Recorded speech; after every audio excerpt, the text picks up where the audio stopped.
Hello, it is Sarah Waggle, astrologer and leadership coach here for this new moon solar eclipse in Aries. This is a total solar eclipse. We are going to dive into it. There's a lot to talk about, a lot to cover, but I want to make a request before I dive into the astrology and support content. If you happen across this video, I would love for you to leave a comment. You can also like the video and share the video. And the reason that I am requesting this is in my last few videos, I have noticed that randomly my view count has zeroed out, meaning I may have 10 views, I may have 20 views, and boom, I have no views. And so please, I'm just requesting that you show your support publicly. You don't have to say anything like just, thanks. I appreciate you. Much love. Click the thumbs up to like the video, all of that. So that if the count does zero out, at least it shows that I have people are watching the video. I can go into, certain management things and see that people have liked it, even if the view count has zeroed out. But anyway, I would just appreciate it. Thank you so much for supporting that. I don't know. I know this has happened before with the YouTube algorithm to other people that content creators that I follow. So there's that. So anyway, just, so I'm just asking, please click like, drop a comment, and whatnot. Let me know what you're looking forward to, what you're not looking for, what you're scared shitless of, and what's making you smile through all this crazy ass energy. Okay, so let's get into it. This eclipse peaks on April 8th, as we know.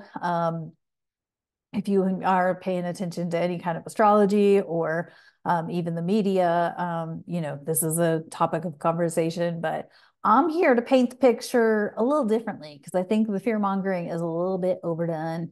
And I think that's, to me, it's a significant sign of where we are as in our own individual healing journeys, that the fear mongering is heightened for this solar eclipse. By that, I mean, lots of us are doing something right, right? A lot of us are doing something right that they feel like they need to make us scared.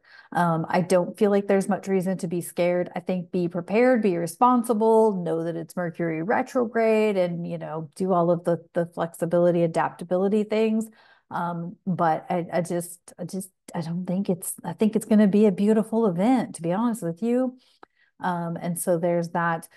So in this video, of course, it's going to be chaptered, so feel free to skip around as needed. You can either look at the description box below, you can find timestamps there and jump to whatever part of the video you want to see. I do recommend listening to the overview and the chart, just so that you have an idea before you jump into your sun or your rising sign. And you can skip around through those as well. So if you are a, Pisces sun with I don't know, Virgo rising, you can go to your Virgo rising and then to your Pisces sun or vice versa.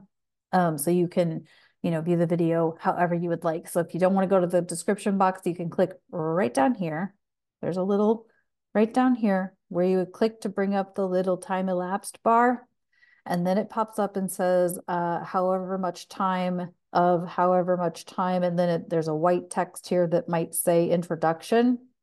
You can tap on the word introduction, and it'll bring up a list of the chapters in the video. So a couple ways you can do that. You can also, if you're on your mobile device, you can double tap the side of the right or left side of the screen, and it'll skip ahead by chapter. So a couple ways you can do that, so you can view the video however you'd want. Just because I think this is going to be a long one, I don't want to shortchange, but I also want you to be able to view this however serves you, supports you the most. So let's dive in to the keynote, and then I will come back for the sun and rising signs and oracle. I've got the what's the name of the deck? Um, I can never remember the name of the deck. It's like the ancient heroes or heroes and guides or heroes and gods or whatever it is. Please tell me I grabbed the right deck.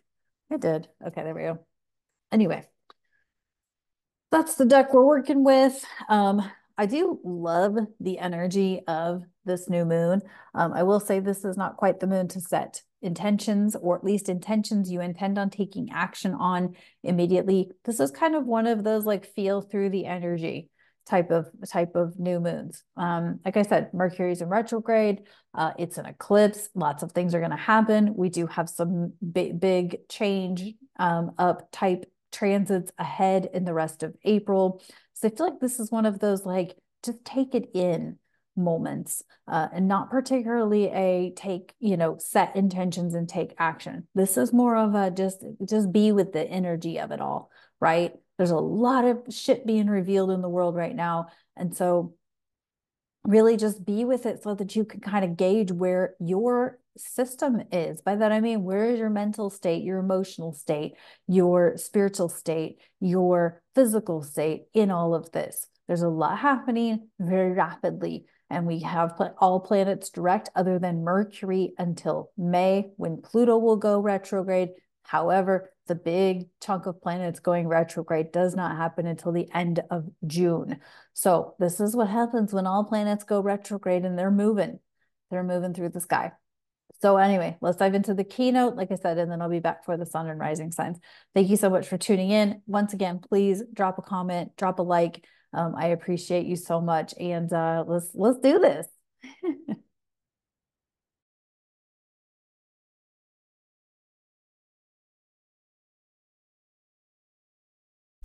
Well, we made it to this Aries new moon total solar eclipse that peaks on April 8th, 2024. This is a very intense month, this whole April month. So I realize this peaks on the 8th, but overall, this month can be a complete game changer. It's also strongly encouraged that you feel through things and not particularly create or establish new things, new projects, whatnot. And so give this month time to work, since we do have Mercury retrograde and a few other transits that we'll talk about, that could really change the game in good ways, and maybe in not so good ways, depending on your perspective, I suppose. Anyway, included in this will be, of course, the energetic overview, some of the transits. We have the chart to look at, the lunation cycles, and then we will move on to the sun and rising signs. So feel free to skip through by chapter to get to the information that you want. Thank you so much for tuning in, and I very much appreciate you being here on my channel.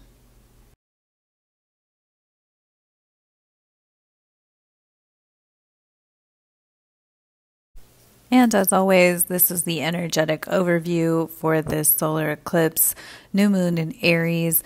Really use this time to heal, to feel your body, to process things that are coming up, that are surfacing.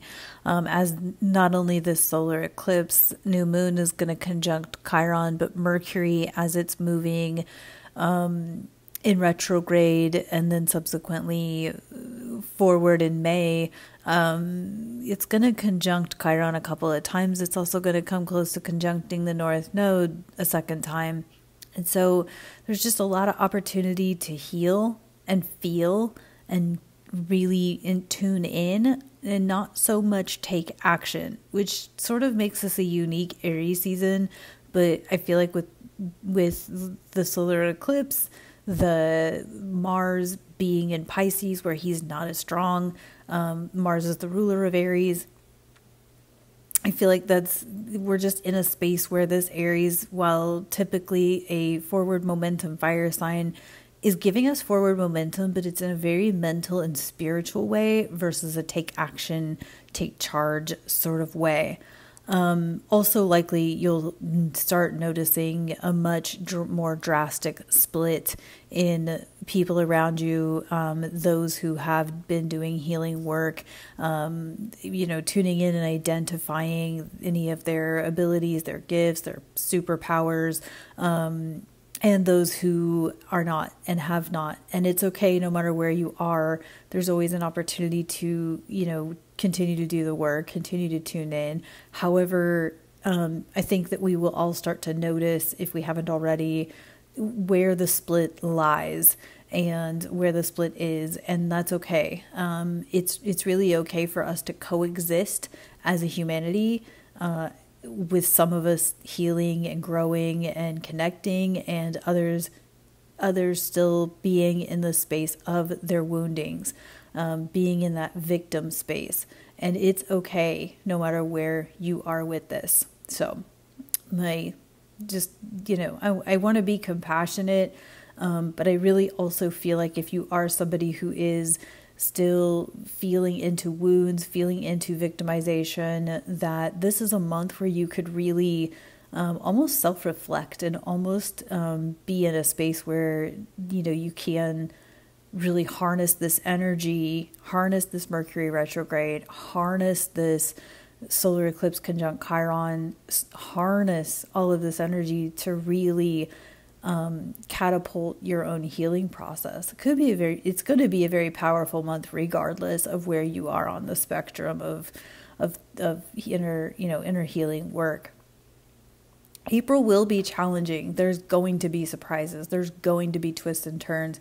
And there's going to be, as we, feel into our light energy, our soul energy, our integrity, our sovereignty, there's going to be things that are going to pop up that are going to challenge that. That's just how it works, right? The universe is always, are you sure you want this? Are you sure you want it to go this way? So there will be challenges. However, there's always the potential for some powerful surprises, particularly towards around the 19th, 20th of the month, and further beyond that there could be some really cool surprises waiting for us. I feel like we're waiting for Christmas in some ways with this month of April. Like it's the build up to Christmas, right? It's kind of cool. And then April is just not the month to make major life changes, major life decisions. It's the month where whatever you're focused on, projects, relationships, whatnot, it's the month to focus on those and work through whatever's coming up or surfacing within those arenas, current existing situations, versus trying to create anything new. If you're in a self-discovery phase, continue self-discovering and feeling your body, feeling what turns you on, feeling what energizes you, feeling what gets you out of bed in the morning, all of those things. Save the project working for Taurus season, I promise. It's it's just kind of the time and space that we're in right now. I'm really loving the energy of April and of this Aries season and of the solar eclipse. I'm really loving it. But I know for a lot of people, it's troubling and it's shocking, and a lot of things are happening and disrupting and whatnot. And I really invite you to tune into what messages or what lessons or what energies are surfacing around the things that may seem to be, disrupting or upside downing your life. And so, yeah. So that's what I got for the energetic overview for the solar eclipse and for pretty much most of the month of April.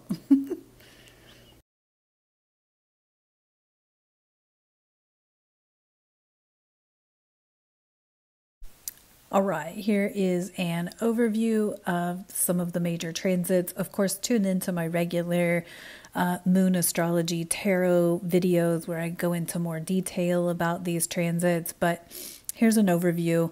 Of course, from March 9th through May 15th, Mercury is in Aries, and as we are here, April 1st through the 25th, Mercury is in retrograde.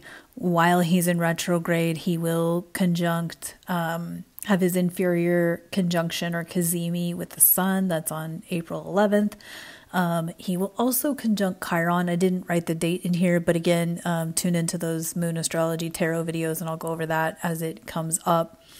And then, of course, he'll go direct on the 25th and finally leave Aries on May 15th. So that's that. For April 4th through April 29th, Venus is in Aries. Not her favorite place to be, but not the worst place either. I mean, she's still kind of feisty and fiery and says and does what she wants. So we have, you know, Mercury there and Aries, Venus and Aries. So a lot of like, you know, communicating what you want and taking action towards what you want, but like not, I don't know. I'm going to go back to that. Don't make like major, powerful, you know, shifts and changes, but there is the possibility of, you know, feistier energy with Venus present there. And then on April 29th, Venus will move into her home sign of Taurus. So we want to pay attention to that April 29th date. We'll hear more about Mars in that situation here in a minute. And then Mars, we've got on the 10th of April, he's going to conjunct with Saturn. And so we're going to be in that energy as this eclipse is peaking. That happens at 14 degrees of Pisces. And there, again, waterways, cargo, pay attention to things like that, and whatnot. On the 28th of April, Mars will conjunct Neptune. This could be, Neptune's kind of illusions and creativity, but Mars is kind of warrior energy. So that could be fun, could be some more media shenanigans going on. And then April 30th, Mars moves into his home sign of Aries. So on the 29th, Venus moves into her home sign. And on the 30th, Mars moves into his home sign. All of these are kind of significant to the fact that, you know, Mercury will go direct on the 25th, Venus in her home sign on the 29th, and Mars in his home sign on the 30th. So we kind of, that's where I feel like the energy will start to like reveal and we'll start to make sense of everything. April 20th, 420, partake as you will, do as you do. However, note that Jupiter will conjunct Uranus at 21 degrees of Taurus. If you've got planets or placements in around 20 to 22 degrees of the fixed signs, so Taurus, Leo, Scorpio, Aquarius, this might, you know, catapult something that you've got going on or amplify something that you've got going on. Uranus is a disruptor, it's a rebel, it's you know, it desires freedom, and Jupiter amplifies, magnifies, and emphasizes things. So this is definitely not a Santa Claus situation, but I do feel like this is sort of the Christmas anticipation date, if there is one in April.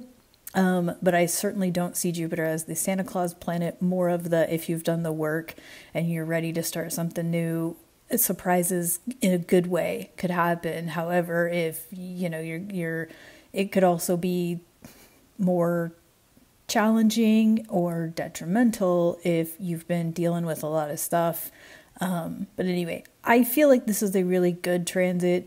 However, we will start to see things change and shift with, you know, money, relationships, things that we value, things like that.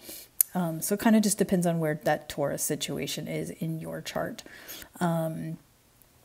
And then on May 3rd, Neptune moves into 29 degrees of Pisces. This is the anoretic degree of Pisces. I always have to look this word up because I get it confused with anorexia. It's not. It's Ana, A-N-A-R-E-T-I-C, anoretic degree. But I always have to look it up, and it's kind of embarrassing that I don't know that word, but I'm also not great with words sometimes, so there's that. But anyway, so it's not anorexia, it's anoretic as in final degree. And then on May 2nd, Pluto goes retrograde at 2 degrees of Aquarius.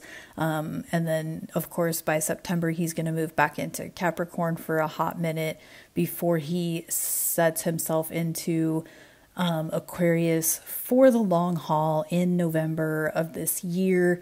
But this is the first outer planet to station retrograde. The rest of them do not station retrograde until the end of June, or starting at the end of June. So we're still in heavy forward momentum energy. However, a lot of it this month, like I've said, is very mental, healing and whatnot. And so yeah, if you're experiencing a lot this month mentally, it's okay. We're all in it. So that's the transits. I was always tuned into the Moon Astrology Tarot videos where I will go into more day by day details and whatnot.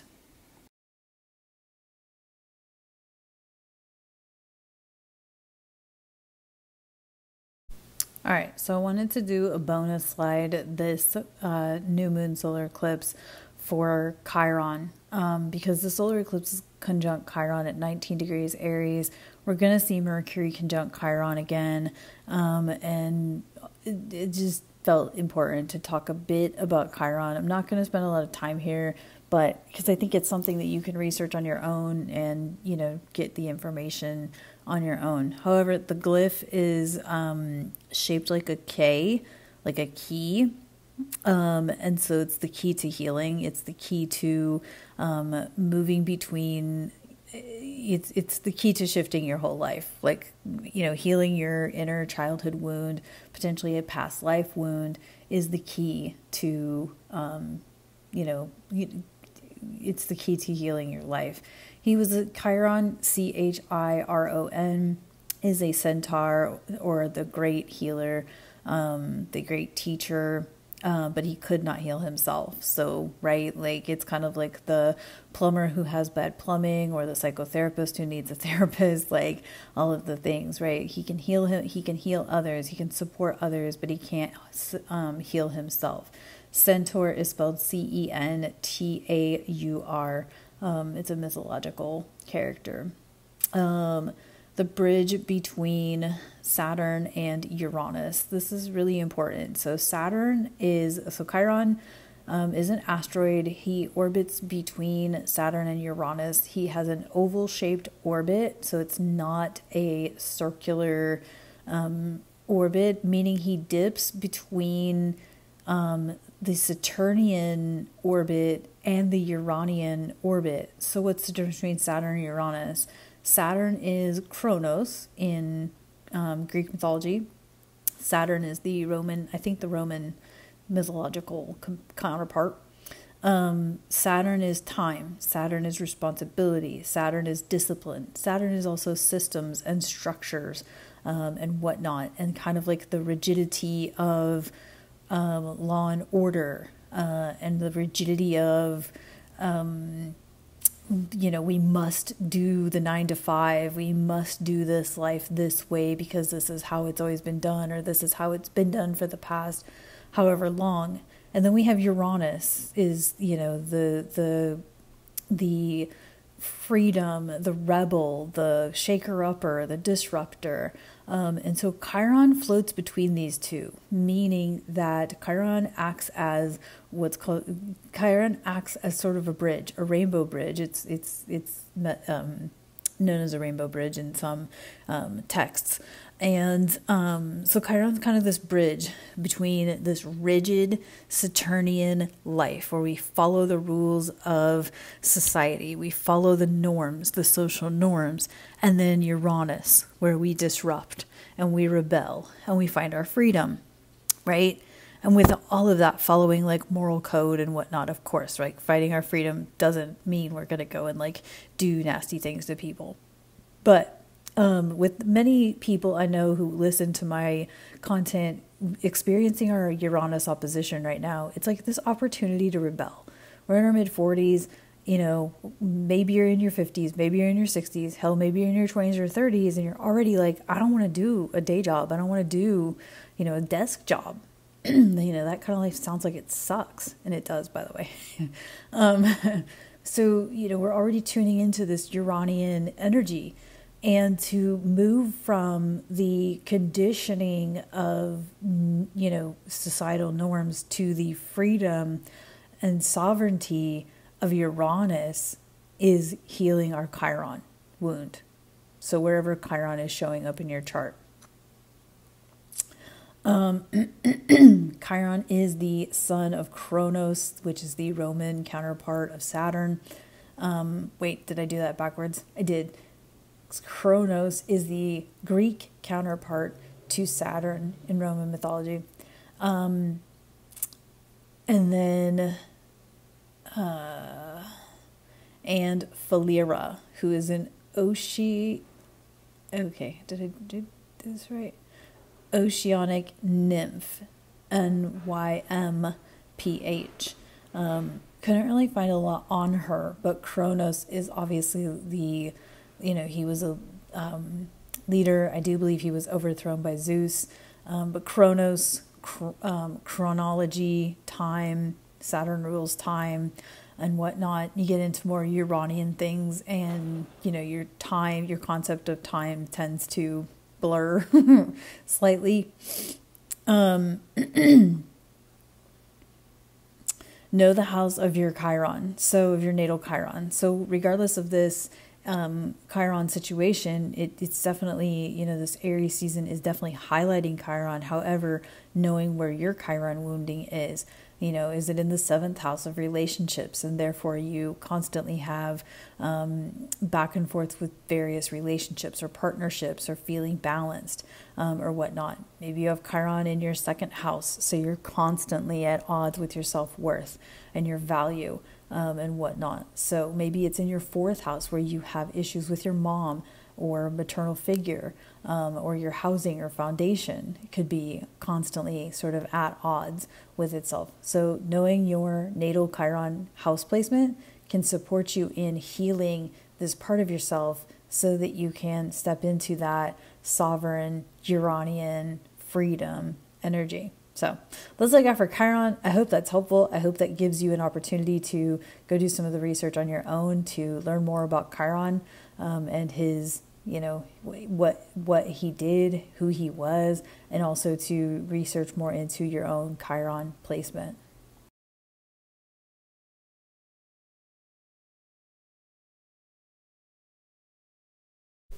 All right, we are, of course, talking about a total solar eclipse. This eclipse crisscrosses, it crosses from south of Texas. So we're coming in from the west coast of Mexico through the southeast corner of Texas, through Arkansas, Missouri, Illinois, Indiana, Ohio, up into Pennsylvania, New York, Toronto, and beyond. Now, what's fascinating, I'm going to do my best to explain the image that I have here, as I know a lot of my folks are low vision or totally blind, so bear with me if you're sighted. But we had an eclipse in October 14th of 2023 that started out in Portland, Oregon, off the coast of Portland, Oregon, through Nevada, through Uranus, through Utah, and through Texas, and down into the Gulf of Mexico. And so the crisscross is around the southeast corner of Texas, at the border between Texas and Mexico. Okay, so keep that in mind. Then we had a solar eclipse on August. Does it give the date here? Hold on 1 second. I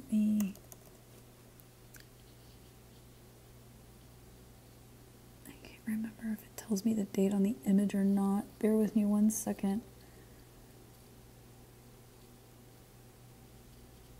Yes, it was August 21st of 2017.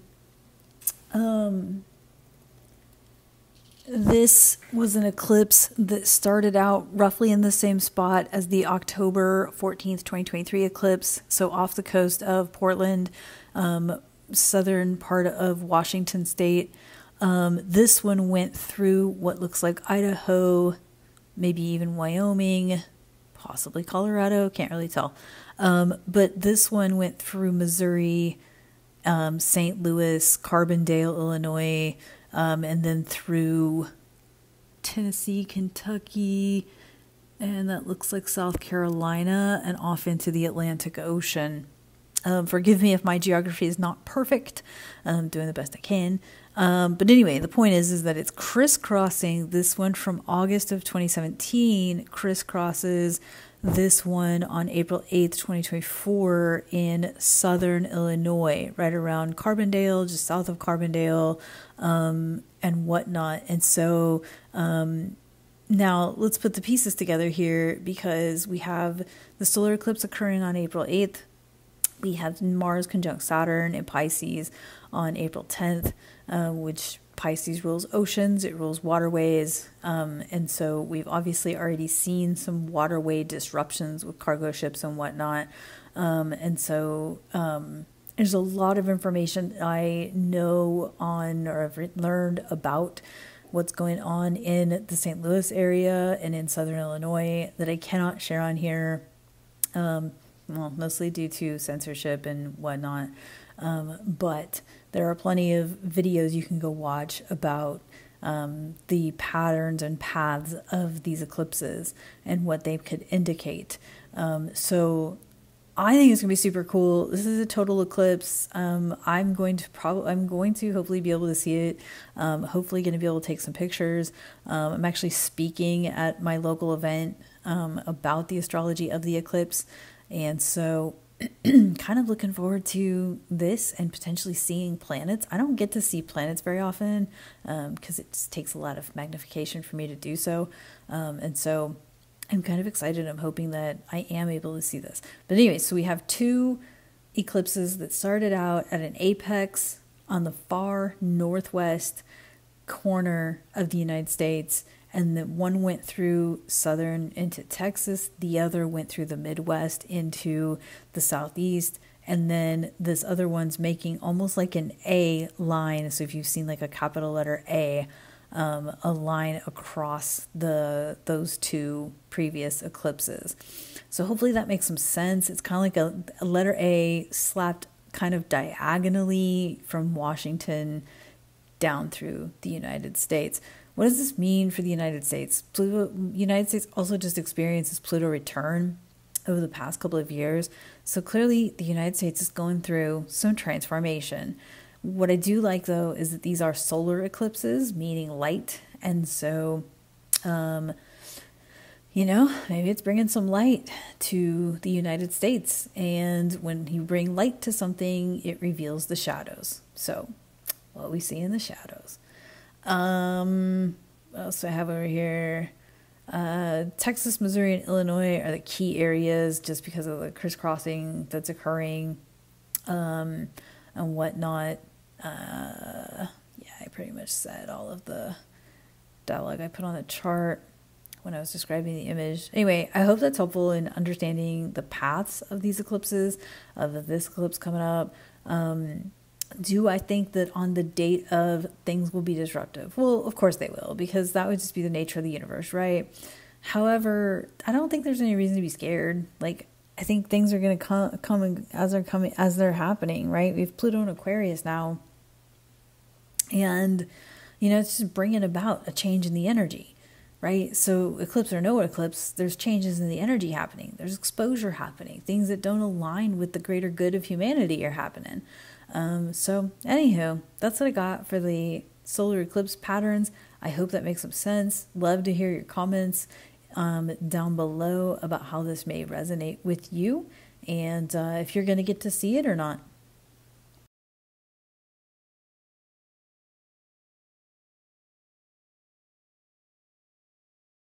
All right, here is the chart for this new moon solar eclipse. You can see I have highlighted in green on the left-hand side, the moon conjunct the sun, conjunct Chiron at 19 degrees of Aries. And then just slightly above that, I did circle this Mars-Saturn building conjunction. Looks like they will be within, not quite within a degree of each other, but that conjunction does happen 2 days after the eclipse. And then down in the lower left area, we've got Jupiter at 19, Uranus at 21. So Jupiter moving in on Uranus. That will peak on the 20th, 420. As I said, partake as you will. I'm not here to judge. Okay, so around this eclipse, this is a new moon. It's peaking at 19 degrees of Aries, which is a cardinal fire sign. So if you have planets or placements or points between 18 and approximately 18 and 22 degrees of Aries, Cancer, Libra, or Capricorn. You may feel this in a tense sort of way. And the 18 to 22 is not exact. It's just a guesstimate. You may feel it no matter what you have in those planet placements or in those signs. So if you have anything in those 4 signs, you may feel it, but I did guesstimate 18 to 22. And then 18 to 22 degrees of Leo or Sagittarius. You may also feel this in a more harmonious, beneficial way, as in like your wounds have been revealed, you've been working through them, you may feel like you've been clawing your way through them, and now you may feel almost a release, or at least some sort of like harmony with those wounds. Could be the case. Not a new moon to set intentions. It's really not. Maybe a moon to set intentions for things you're already working on, but I really don't feel like this is a moment to set intentions. It's more of like a reflect and be with the energy type of situation. Because you can see, looking at the chart, we've got, Mars, Saturn, Neptune, and Pisces, the last sign of the zodiac. We've got Venus, the North Node, the Moon, the Sun, Chiron, Mercury in retrograde, in Aries, which is an initiation. So big things are initiating, but it's like not like a product launch type of moment. It's more like you're initiating the mindset or the mental endurance or longevity. You're preparing yourself to launch the physical product or the physical project. So it's a time to be patient, and which sucks if you're like, I gotta do the things. But I feel like, again, the rewards will come, I think, after we move through this energy. And so we've also still got this South Node over here in Libra, doing things to release, doing things to renegotiate, still got potential breakup energy, or, relationship, restructuring energy. Perhaps you're hearing from some past friendships. I know that's been me lately. I've had people come crawling out the woodwork I haven't heard from in a long time, that I've been in contact with over the last couple of months. And I gotta tell you, it's been pretty magical. Not what I expected at all. But anyway, so this is the chart. Again, all of the energy is pretty jam-packed between Aquarius, Pisces, which are the last 2 signs of the zodiac, and then Aries and Taurus, which are the first 2 signs of the zodiac. Powerful endings, powerful closures, and extra, just as equally powerful beginnings and initiations.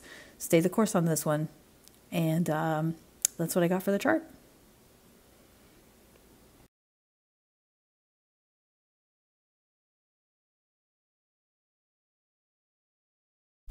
All right, so here is the lunation cycle that we're in. Of course, join me regularly here on YouTube for the Moon Astrology Tarot, where I post a video every time the moon changes signs, talk about the energies. We got Star Trek Next Gen Tarot, and all of the fun things there. So, of course, here we are. April 8th is the new moon solar eclipse at 19 degrees Aries conjunct Chiron, as we've been talking about.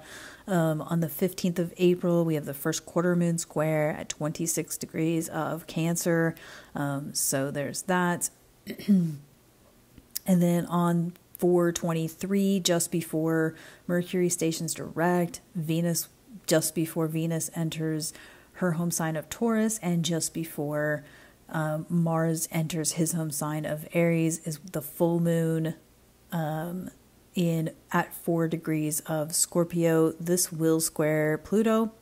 Pluto is one of the co-rulers of Scorpio, along with Mars, and so this could be a very transformative moment, big release. Scorpio is a lot of release, and so I like that.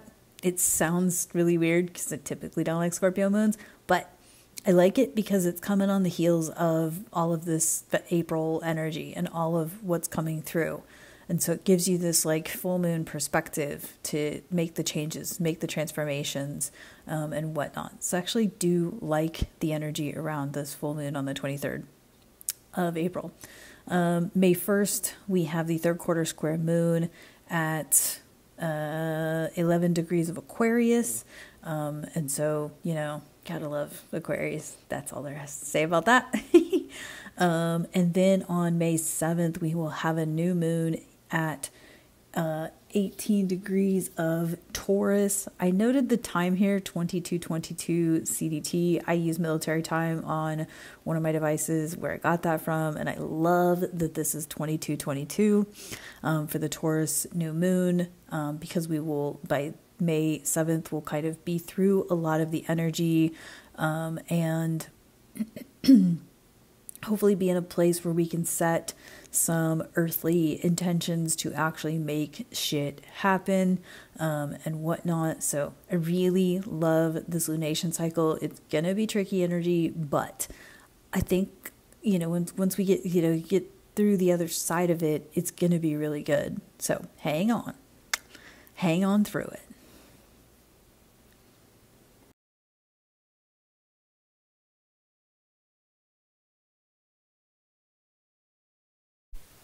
And before we head into your sun and rising signs, just some housekeeping type things.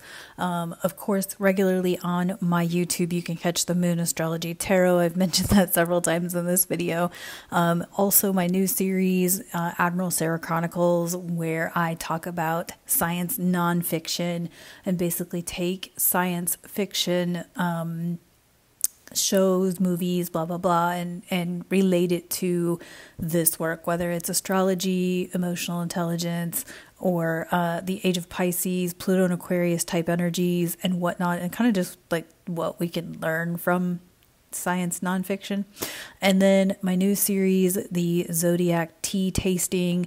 I did one for Aries. I think I forgot to post the second one for Aries. I have it. I need to post it. And I'll be honest, I didn't really like either of the teas for Aries. They were not bad teas in general. They just were not my flavor of tea. You can, of course, book with me. Getting a lot of requests for readings around these eclipses. People are going through a lot of life-changing stuff. So certainly feel free to reach out for that. Obviously, you can book on my Calendly link down below, or you can contact me directly and book that way. You know, you can reach out and yeah. Anyway, you can catch my guest appearance on the Hearts Unleashed podcast, breaking up with your victimhood, because that is the key through this, is really getting away from being a victim to normalcy and embracing who we authentically are and all of that. And I talk about my nomadic journey, as a blind nomad, and my, going through 75 hard. What else did I talk about? Just some fun blind stuff I talked about, like how I function in the world type things. Anyway, it was a fun episode. Definitely worth checking that out. And you can join me over on the Awakening Spirit Collective, where I've partnered with other folks who are supporting people through the processes that which we're all going through. I do provide monthly zodiacal season overviews over there, and I've been doing some more teaching type videos once a month. I did not do one for April because I just got my own stuff going on. But yeah, so you can catch me over there. I dive in deeper over there. It's, of course, a different platform, so I can say things differently than I can here, all of that sort of thing. So if you're feeling your, clairs coming online, if you're feeling various, like, solar flare related symptoms, whatnot, trying to be careful what I say here, but there's plenty of support over there through all of that. And of course, thank you. Truly, it's an honor to be on your journey with you, to have you with me. Just feeling that from you guys so much. Again, please drop a comment, drop a like. My views are zeroing out on YouTube. It's a common thing. It's not me. It's not personal. I've had other content friends whose views have zeroed out. but to continue to get my channel, moving on YouTube, I would just appreciate if you would, drop a comment, drop a like, share the videos, all of that. Can you guys hear the thunder in the background? It's storming. Anyway, so thank you so much for being with me. Let's move on to your sun and rising signs for this solar eclipse. I'm excited.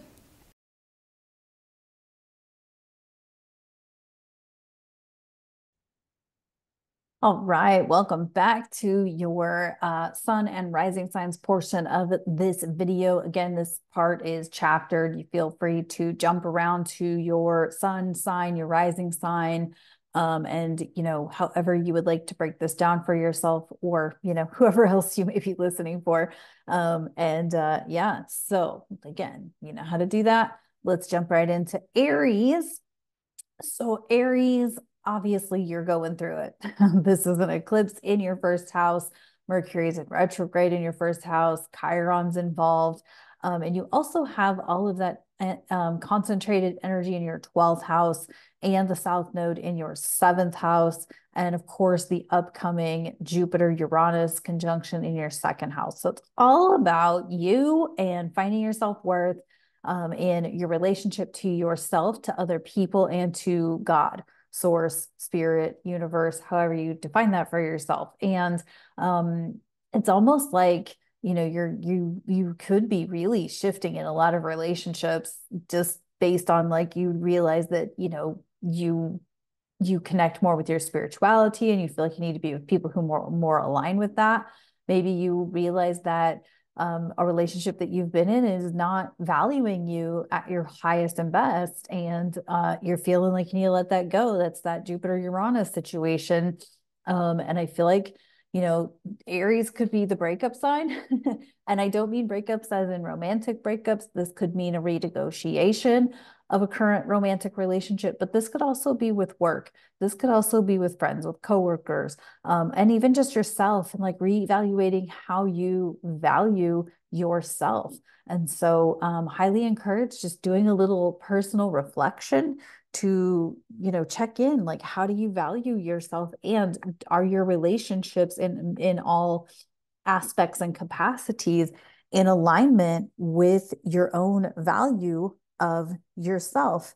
And you got the arrow, and this is surrounding yourself with protective energy. Yeah, it's like you got to protect yourself from the people who treat you like shit, right? You got to protect yourself from the people who, or the work, or the assignments that honor your values, or protect yourself from the ones who don't honor you. You really got to focus on that self-respect, that self-value, the self-worth, all of those things. And remember that when we have that conjunction on April 20th between Jupiter and Uranus, could be some good surprises in there if indeed you feel through the self-worth situation now. So, perhaps this has already been coming up for you and this just validated that shit.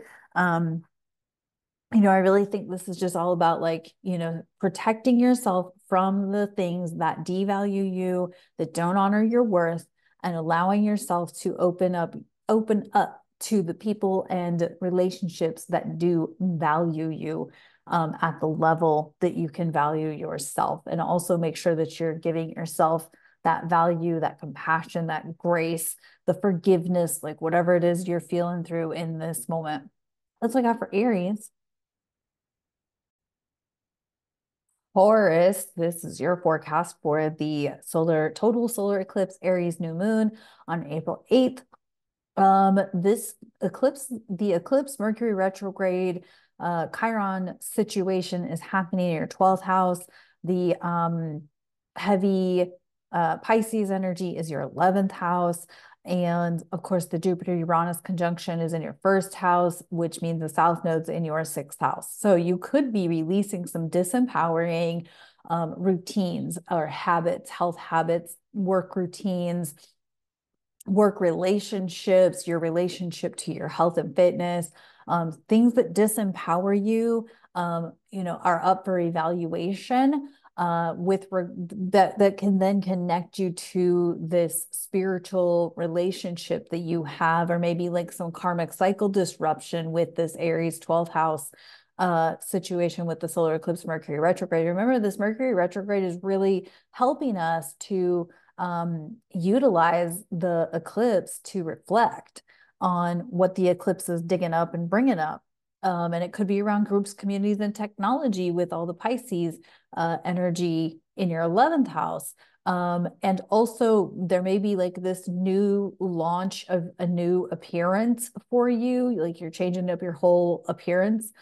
Could be your wardrobe, could be your hair, could be, just how you show up to the world. Like maybe you want to be more compassionate, maybe you want to be more forthright with your business practices, and whatnot with that Jupiter Uranus conjunction. Also could be a cool work opportunity or a cool like uh um makeover opportunity with that Jupiter Uranus conjunction. So lots of ways to reflect on how this is maybe disrupting or breaking a karmic cycle, or inviting you to explore a whole new group of people, or a new community, or a new type of technology. Maybe you're going to jump into AI. Maybe you're going to do some stuff with augmented realities, and whatnot, in order to build a business, build a career, or even, find people who align with your interest in technology.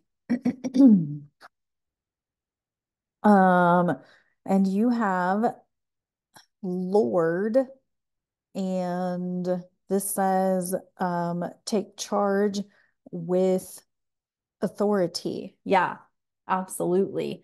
Absolutely. The South Node in Libra in your sixth house is really inviting you to get rid of, or to um renegotiate or find balance in disempowering routines, disempowering work environments, things like that, disempowering health habits, and really kind of getting your shit together around that, because there's something you are wanting to explore with regards to, groups, communities, technology, your spirituality. You're wanting to break a karmic cycle.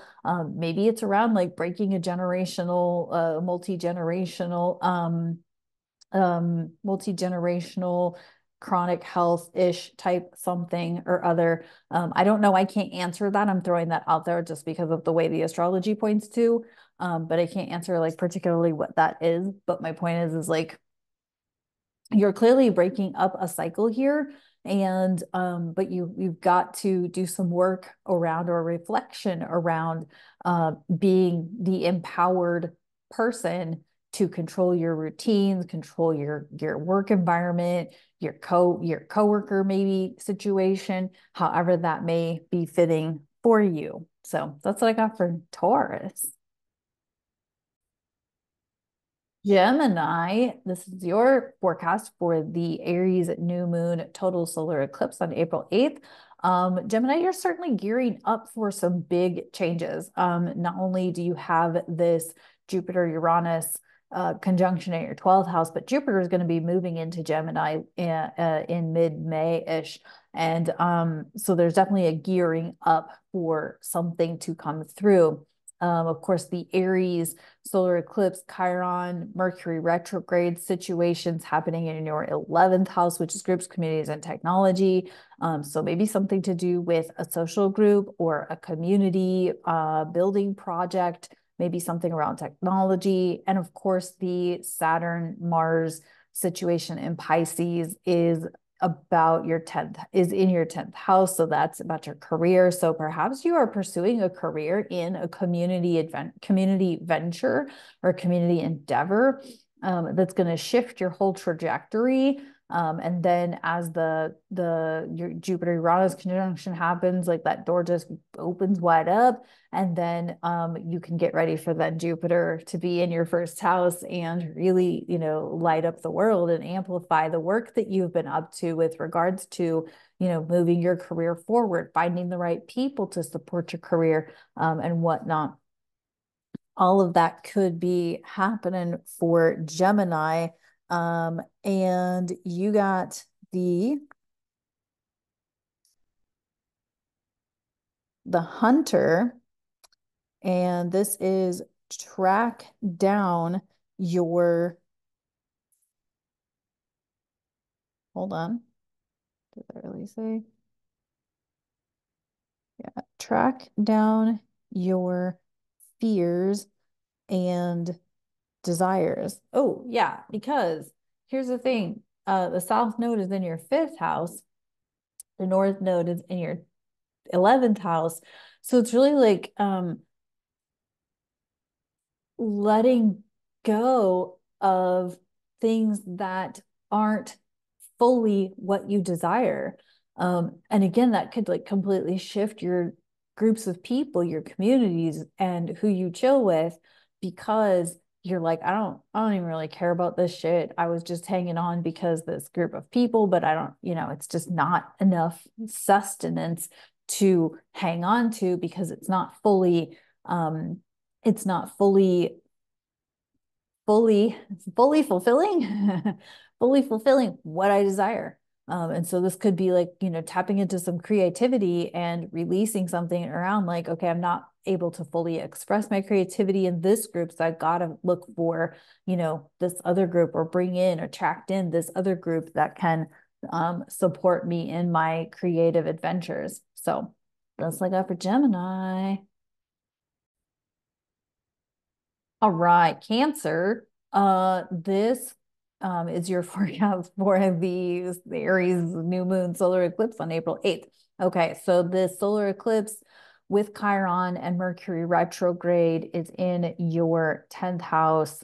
And then the Pisces Mars Saturn conjunction is in your ninth, and the Jupiter Uranus conjunction is in your 11th. Therefore, the South Node in Libra is in your fourth. There could be Cancers. This could be some tension for you because it's the balance between your fourth house, which is home, emotional intelligence, maternal things, and 10th house, which is career. And then, of course, like this may be creating a T square with any one of your planets, placements, sun, rising, however that's working for you. If you have anything around 18 to 22 degrees of Cancer. And so there could be some situations happening here where like, you're wanting to relocate, you're wanting to shift something within your career, something within your home life situation, something's maybe really pressing at your soul to make a change, and the resistance is what's creating that square situation. Squares are tension. And so be attentive to what may be coming up for you. Like, are you truly balanced between these two? Are you really wanting to focus more on career advancement versus home life situations? Are the home life situations too demanding? Are the career situations too demanding that you really would rather be focusing on your home life and renegotiating your home situation, or a situation with your mom, or a situation with your children? However that's coming up for you. Maybe it's about a matter of like expressing your emotions. Maybe you're just pissed about something, or sad about something, frustrated about something, but you don't feel safe to let that out in front of your, the people that you live with. Or maybe you're mad about your job, but you don't know how to express that. And so I feel like this could just be some Cancer needs to feel through some stuff to really, embrace or embody or even express the emotions around whatever is cropping up around the home life situation, the work situation, and wanting to grow, but feeling really restricted, like you're not able to grow. And then, of course, be prepared for some surprises with the Jupiter Uranus conjunction in your 11th house around groups, communities, technology, freedom, innovation, those sorts of things, to see what might be available for you to move forward, perhaps in a different way with your career or your home situation. Um, and you got uh the water guardian. Interesting, Cancer being a water sign. Um, Connect with your emotions. Well, damn, couldn't have done that, said that, couldn't make that shit up if I tried. So Cancers, something's, you're harboring some emotion. You're really gripping to not showing how you really feel about something. And you are ruled by the moon. And Libra is all about balance. That's your fourth house. It's all about relationships. You've got to be able to express your emotions, whatever they are, whether it's some dark, angry, guilt, shame, all of the ick emotions, or maybe it's you're seriously just happy and you're afraid for people to see it because not everybody's happy right now and you feel guilty because you're happy. There's nothing wrong with being happy, even when the rest of the world feels like shit. It's all right. It's okay. You have permission. You have permission to feel your emotions. Connect with water if you can. Perhaps go near a waterfall or near a creek or something where the water will be moving. What I'm feeling is like you need to somehow like gain the energy from moving water in order to be able to express your emotions. Water has that sort of healing property about it. So certainly Cancers, feel free. You have permission to express how you're feeling about your life. And if you're dissatisfied, happy, it's okay to feel all of the feels. So that's all I got for Cancer. All right, Leo, this is your forecast for the Aries new moon total solar eclipse on April 8th. This is happening in your ninth house of broadening your horizons, long distance travel, belief systems, philosophies, higher education. You've got this Mars, Saturn in Pisces situation in your eighth house, which is finances, also intimate relationships. And then in your 10th house is this Jupiter Uranus conjunction. Um, and then the South Node is in your third house of communication, siblings, short distance travel, whatnot. I feel like Leos are really walking this fine line of like making some big decisions to make changes, whether it's in their closest intimate relationships. Maybe there's like this. I mean, I feel like this is about marriage. Like there's a marriage because intimate and financial, and there's tension in that situation that's creating difficulty in you fully um, moving forward with your career because your career is wanting you to travel, your career is wanting you, or you're not necessarily your career, but maybe even like your service to others, and how you move forward in that. Also, maybe there's something in here about taking a teaching opportunity or taking your teaching to the next level, but you kind of are like potentially struggling to feel through how to present it, whether it's a written situation or providing webinars or lectures, or whatnot. But there seems to be something that needs to be cleared or cleansed with or renegotiated with your intimate relationships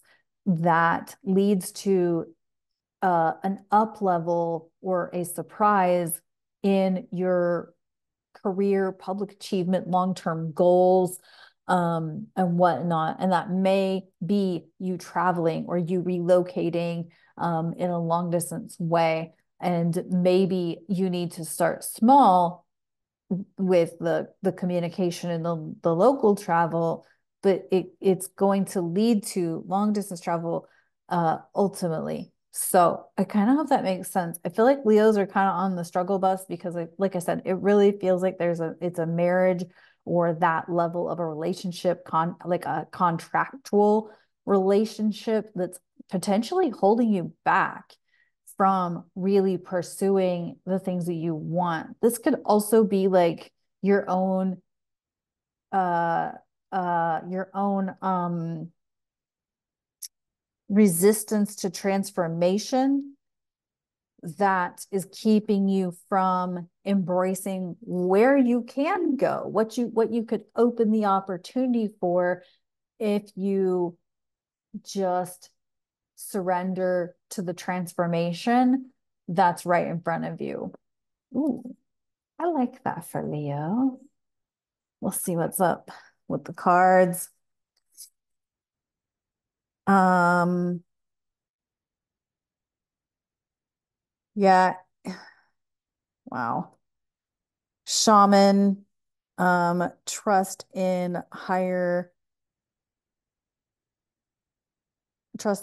forces. Yeah, you got to surrender. I just fucking said it. Wow, can't make this shit up. Damn.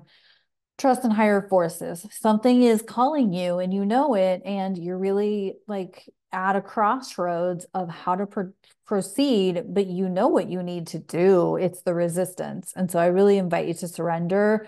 The reflection here would be how would be like taking on the what's the what for. Let the how figure itself out. The how will come with the Jupiter Uranus situation later on this month. But I feel like right now it's the reflection of what am I actually doing? What am I actually doing? What am I doing to present it? Why am I doing it? What's the purpose? Like those sorts of things. But I think feeling through that and surrendering to however the relationship situation goes for you, um, it, everything else is going to open up once that Jupiter Uranus situation happens. So that's what I got for Leo. I love it. Virgo, Virgo sun and rising. This is your forecast for the total solar eclipse Aries new moon on April 8th. The eclipse new moon Chiron Mercury retrograde situations happening in your eighth house of transformation, intimate relationships, both financially and intimately. Has a lot to do with like contractual money. Also, Mercury is retrograde in this house for you. Don't sign contracts until the 25th. Please don't. Read thoroughly. There could be some communication hiccups if you sign too fast on the dotted lines, type situations. I mean, you do you. If you want to sign during a Mercury retrograde, it's on you. I'm not gonna, you can't hold me responsible for that. um, Mars, Saturn conjunction in your seventh house of relationships. Maybe you're reevaluating if you're in a marriage, you're reevaluating how this marriage is going. Is it moving forward? Is it progressing? Are you on the same wavelength anymore? Are you both transforming? Are you both doing inner growth work? And if you're not, are you okay with that? And if you are okay with that, cool, great, wonderful. The conjunction, the Jupiter, Uranus conjunction in your ninth house, long distance travel, higher education. Something's about to swing the door open for potentially you to travel, for potentially you to pursue some higher education, for potentially you to teach something, provide education for something. Like, if you could teach, what would you teach? Type of situation. The South Node in Libra in your second house is all about your self-worth. And I think that's kind of the root of all of this for you, is your value of yourself, acknowledging that you're a powerful being, acknowledging that you are worthy of solid relationships that are growing where you're growing, that are, swinging in the same way you're going. That and I feel like there's just a lot of resistance around the relationship situation. And I feel like it all comes back to your self-worth. Are you willing to say what you want in relationships, or are you terrified? And of course you're terrified if it's a situation where it can create like a upset in the relationship. But remember, the South Node in Libra second house is about renegotiation as much as it's about endings or beginnings. And so, yeah, but definitely some long distance travel in your future, opportunities for such a thing. But also, I feel like there could be like a teaching or a higher learning opportunity for you. Maybe you're shifting your beliefs. Maybe you're learning to trust God, source, universe, more. Maybe you're, something to that effect. Let's see what's up with the cards for Virgo. Um, the eagle. Oh yeah. See from a higher perspective. Yeah, zoom the fuck out. Stop, Virgo. I love you, Virgo. I love you, Virgo, but you hyperfixate on an existential or immediate, mundane crisis when you really need to zoom out and see from a higher perspective. Is everything that you're up to in your life right now where you want to be going, what you want to be doing? And or are you needing to reevaluate, like, okay, yeah, the dishwasher broke today, the computer, isn't uploading my video, the this isn't happening. But if you zoom out, like, the video not being uploaded is like an opportunity for you to be like, I'm gonna take a minute and come back to this later. Dishwasher is not working and you are forced to do dishes, which sucks. At the same time, doing dishes is meditative and it creates potential communication between you and your higher self, or you and God source universe, however that shows up for you. So, like, I get that you want to be a Virgo and hyperfixate, but I feel like you really need to zoom out, and see a different perspective, or see a higher perspective, like see your own life timeline and acknowledge where you actually want it to go beyond the current existential crisis. So those I got for Virgo. Libra, sun and rising. This is your forecast for the total solar eclipse, Aries new moon, Chiron, Mercury retrograde situation on April 8th. Libras, you're probably really going through it right now. Because this Aries concentrated energy is in your seventh house of relationships, partnerships, balance, justice, all those things. You've got concentrated energy in your sixth house, which is where the Mars Saturn conjunction will be. So you're probably feeling some resistance, and or hesitation, deep dive, reflecting on your daily routines, health habits, work habits, that kind of thing. The Jupiter Uranus conjunction is going to be in your eighth house, which is transformation, intimate relationships, financial merging relationships, contractual relationships. And that South Node is in your first house. So take a deep breath, Libra. Take a deep breath. Things probably are changing in your world very rapidly, potentially upsetting you because they're not beautiful, they're not pretty. And that is okay, because sometimes we got to go through the gunk to get to the pretty. And you're probably losing a lot of relationships and gaining a lot of relationships. But really, like, if we think about it, Aries is the I am. Your Aries is in your seventh house of relationships, who you are in relationships, who you are towards yourself, towards other people, the compassion that you may or may not show others, the people pleasing. You do everything for others, you do everything because everyone wants you to versus what you actually want to be doing. And then that goes back to then the hesitation, resistance, or potential upset of your daily habits, work routines, that sort of thing. There is certainly something coming up about your intimate or contractual, intimate, and financial relationships, or something about transformation. Like, you've got to make a major life change in who you are and how you show up. The South Node in your first house is releasing a part of you or renegotiating a part of you. There could be some potential ego death happening for Librans. But I definitely feel like Libra, South Node Libra, like, I'm not a Libra, but damn, it's kind of been no joke. This also could be, if you do have a placement anywhere between 18 and 22 degrees of Libra, then this eclipse is in opposition of that, creating this push-pull type of scenario with Chiron involved, like these core wounds that you have, whether it's, childhood wounds, past life wounds, if you align with that, and then Mercury retrograde. So could all be opposing you.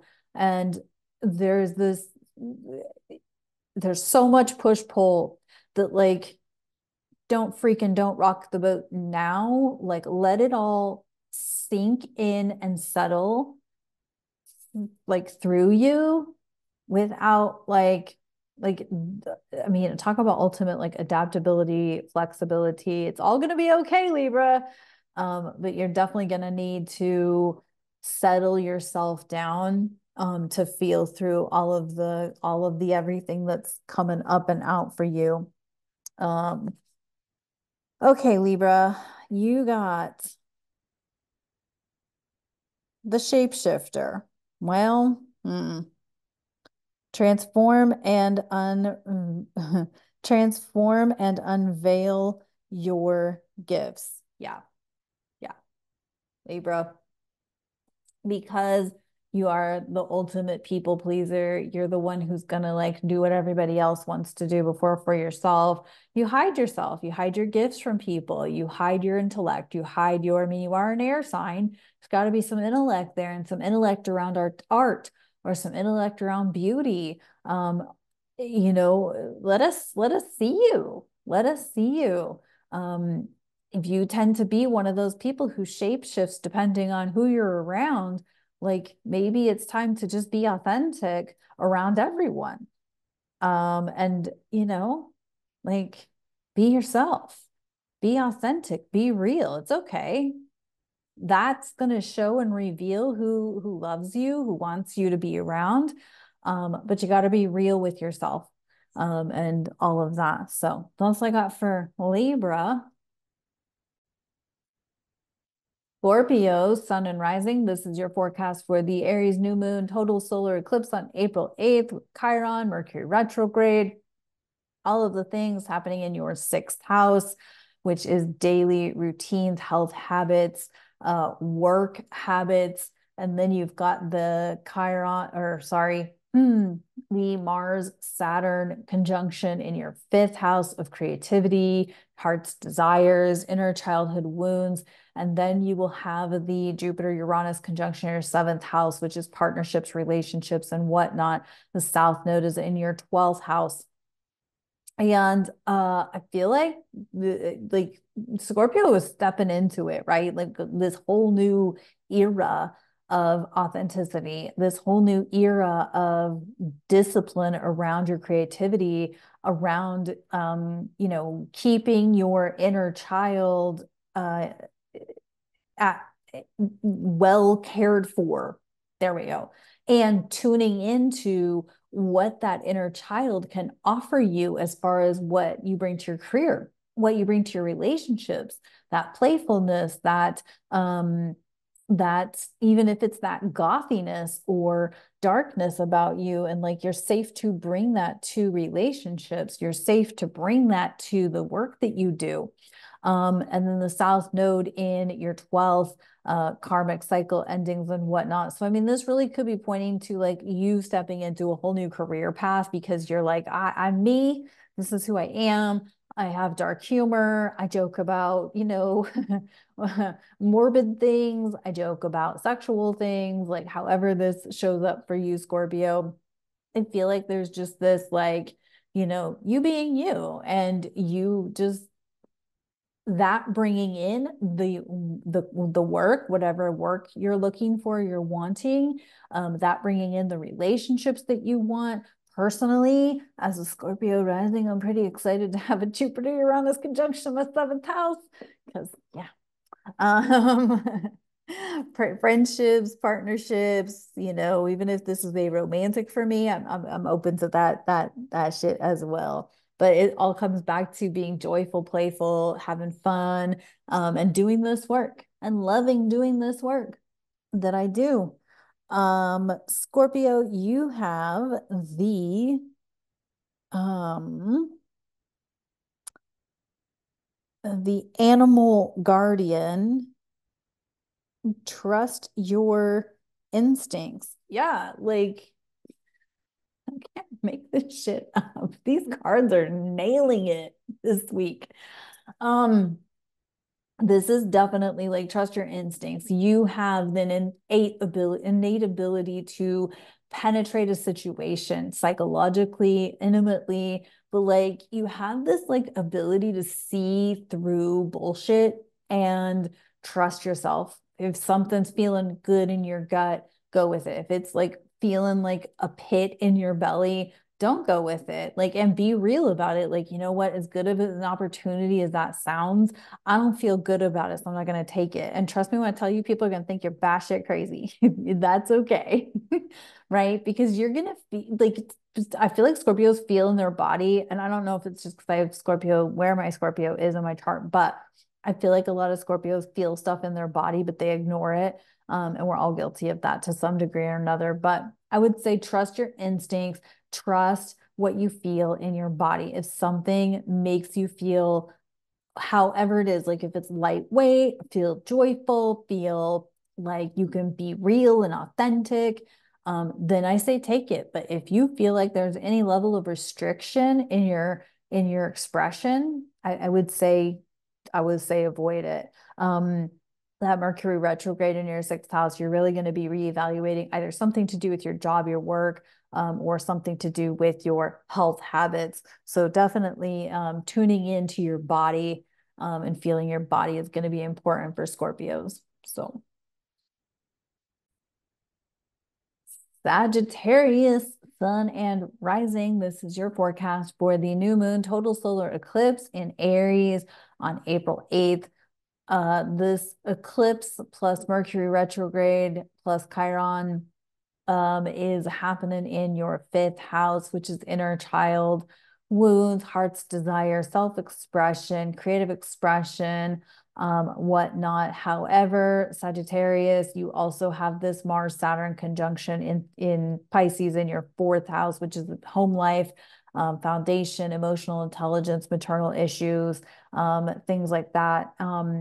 The Jupiter-Uranus conjunction is going to be in your sixth house, which is work habits, daily habits, health habits, routines, whatnot. And then the South Node is in your 11th house of groups, communities, and technology. So y'all got some change going on. That's a lot of change up energy for you, but it all comes back to familial things, how home life, work life balance, but also like, are you able to express your desires in your home, in your daily routines? Are you able to be the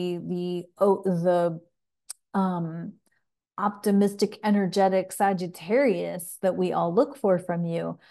You are a fire sign. You are kind of the jovial party person, shall we say? But I feel like there's some stuff going on with you emotionally with Saturn and Pisces in your fourth house that could definitely be triggering some wounds, that could definitely be, you know, slowing you down and having you rethink maternal things, emotional things, home and foundational things. And then that fifth house eclipse, new moon eclipse with Chiron, I feel like this is an inner child thing, inner child wounding situation that is unresolved, maybe even unacknowledged. You thought you could ignore it. You thought you could just, you know, work hard, play hard, and it would be fine.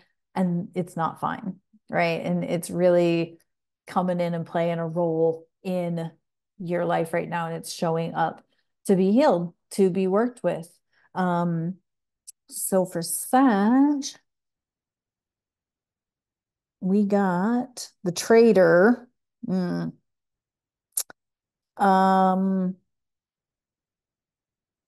exchange energy to create abundance. Exchange energy. Exchange energy to create abundance. I think it's, you got to be careful who you're with. Exchanging energy, like sex is an energetic exchange. Intimate relationships is an energetic exchange. Fifth house can be sexual expression. And maybe who you're getting it from ain't up to par with you, which could be creating the instability in your home and foundation and emotional spaces, which could be creating restriction or creating out of balance with your friend groups or technology or community. That Jupiter Uranus conjunction, like there's an opportunity coming for you. Are you ready for it? Are you ready to make the decisions that need to be made? I'm not saying break up a relationship. Don't take it that way. I am saying there is a potential for renegotiation because you really need to address whatever is, keeping you harbored from moving forward in your career, in your whole, I think it's like keeping you from being fully expressed emotionally, intimately, and all of those things, artistically, even. Something's kind of holding you back from that. So, that's actually much deeper than I anticipated for Sagittarius. But anyway, that's what I got for Sag. Capricorn, sun and rising. This is your forecast for the total solar eclipse Aries new moon on April 8th. This is happening in your fourth house. The Mars Saturn is in your conjunction is in your third house of communication. Fourth house is foundation, home life, emotional intelligence, and then the Jupiter Uranus conjunctions in your fifth house of creativity and inner childhood wounding. And then the South Node is in your 10th house, all about renegotiation or finding and, releasing a career path or public achievement aspect.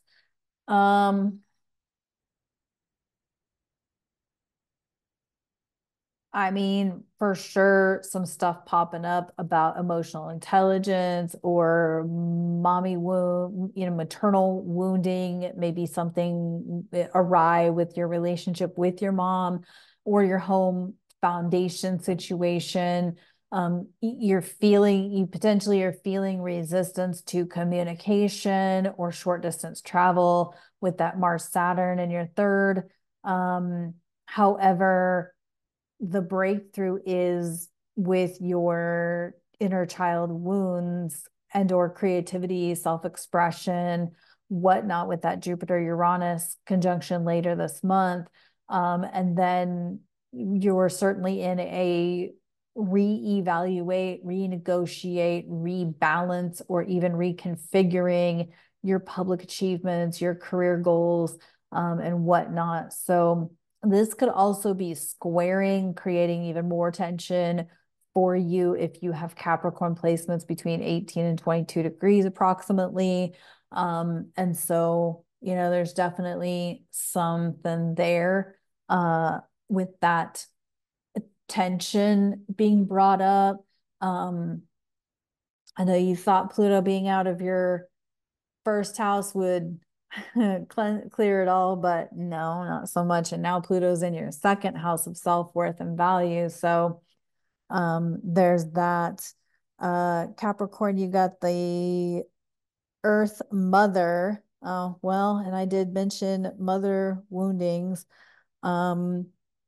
Feel loved and comforted.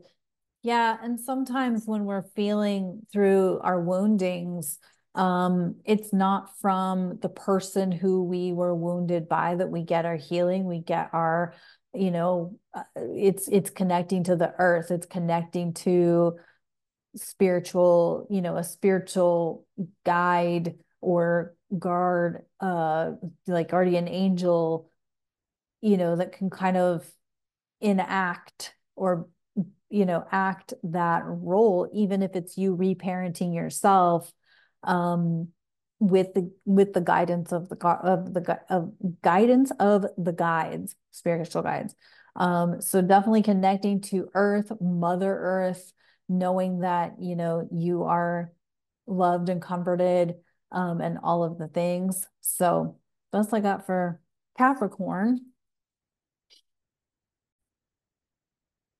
Aquarius, sun and rising. This is your forecast for the new moon solar eclipse in Aries on April 8th.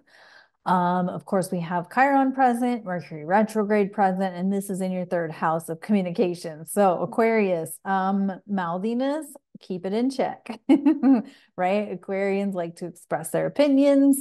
That's okay, but you may want to check yourself before you wreck yourself in this Mercury retrograde with the solar eclipse. Just being cautious with your words. Also, you've got that Mars Saturn conjunction in your second house of self-worth, your value. So it's a matter of like, consider the value that you place on yourself and the worth that you place on yourself. And do you really need to say the thing? And while wanting to say the thing is a thing, it's a good idea, but do you need to pull the trigger on someone or some people who are already triggered, or who are already going through some shit? The Jupiter Uranus conjunction is going to be in your fourth house, so some doors opening with maternal emotional intelligence, or even a housing situation could be moving.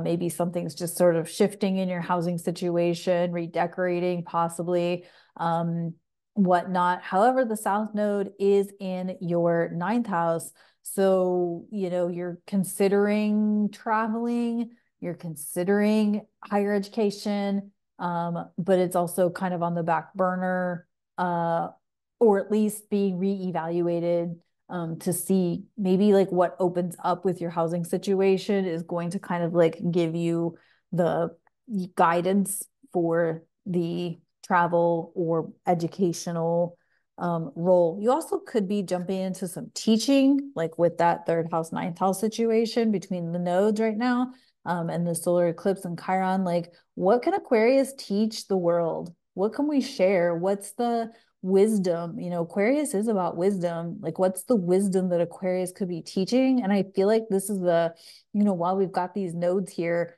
like what is the thing that Aquarians could be sharing with the rest of the world? And you got the Earth Guardian,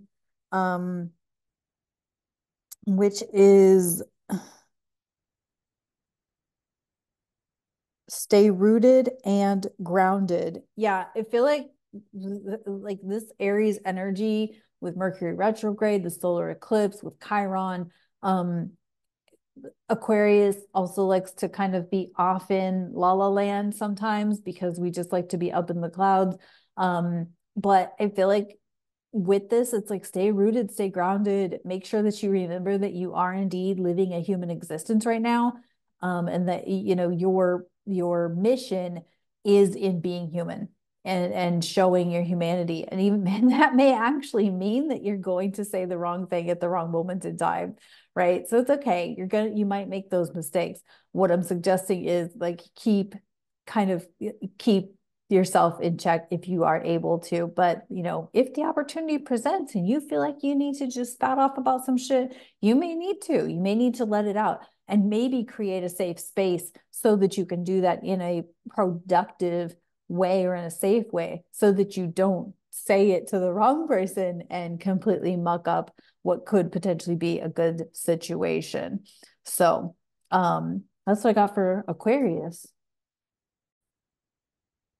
Pisces, last but not least, Pisces, this is your forecast for the Aries new moon solar eclipse on April 8th, conjunct Chiron with Mercury retrograde. All of that is happening in your second house of self-worth, value, money, all of those things. You, of course, have Mars, Saturn conjuncting in your first house, and then the Jupiter, Uranus conjunction in your third house.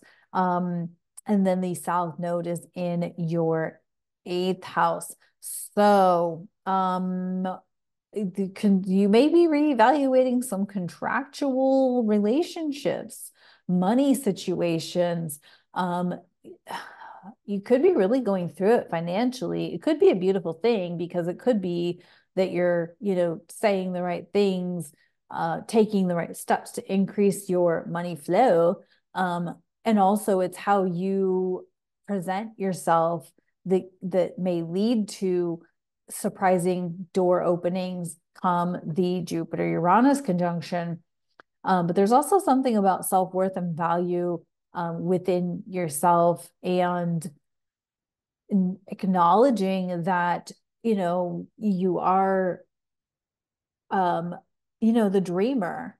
You're potentially a visionary, and dreaming things up, and create, but maybe you're not like the executor, but you're the one who brings the idea into, um, brings the idea to the table.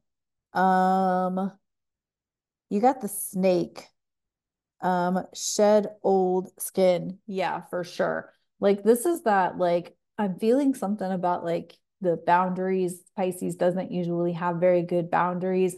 But maybe this is like a time where you need to like focus on that and reestablish how you set boundaries, how you you know, having the courage, having the wherewithal to establish boundaries, that you're not going to take bullshit from people, because it's fucking with you too much. And so, there's definitely something here. I do feel like there's a shedding going on for Pisces. You've got Pluto in your 12th house, which is, really creating some karmic endings. That could lead to some major opening opportunities in the very near future, but you definitely have to kind of shed an old way of being in order to allow that to come in. So that's all I got for Pisces. And with that, thank you so much for tuning in to this Aries total solar eclipse new moon forecast. I appreciate you so much. Once again, per my request, please click the like button. Please drop a comment. Let me know how you're feeling going into this eclipse. This is a rickety, rockety ride we're all on right now, and I get it. And I hope and I pray that you can embrace the good of the potential outcomes of the month of April, not only the eclipse, but Mercury retrograde.